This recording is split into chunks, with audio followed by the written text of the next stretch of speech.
roasted chicken na may biryani rice sa ilalim. Sulit yung 300 pesos dito. Hindi kayo magsisisi. Promise. Ang sarap ng chicken. Hi guys! Welcome to my vlog. Pupunta tayo ngayon sa Pasig. Habibi! Come! I'm here now in Pasig City. Titikman na natin yung white chicken. Kung ano yung lasa. So wala pala silang dining. Take out na lang natin. So ito na yung order natin. Nakakuha na tayo. Ano po yung best seller dito? Baka tayo milk tea. Sige. Isa naman, tsaka itong baba. Baba Thai milk tea. Ayan, naka-order na nga tayo ng white chicken. Pasig branch. Open na natin. Ayan, bagong luto yan. Ito yung biryani rice. Kung tawagin nila, basmati rice. Ito yung sauce.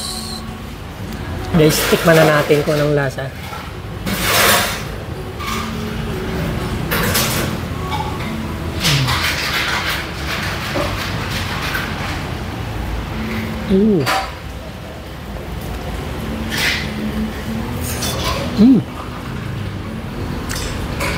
Tender, juicy.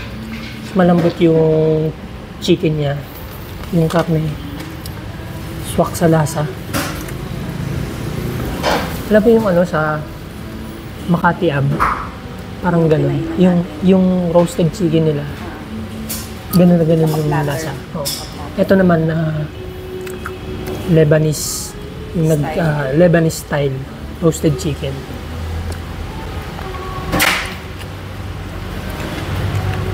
Kakamay na lang tayo. Hindi tayo nakakuha ng gloves. Sarap. Recommended.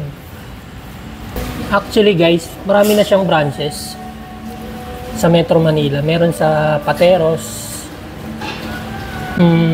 Quezon City, Fairview.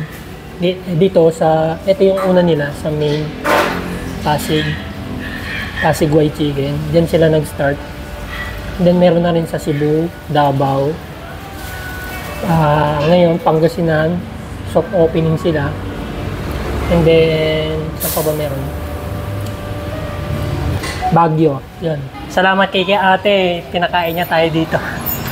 Kasi sa white chicken, walang dining, kaya dito na kami kumain sa Baba Milk Tea. Yan lang guys, pabush!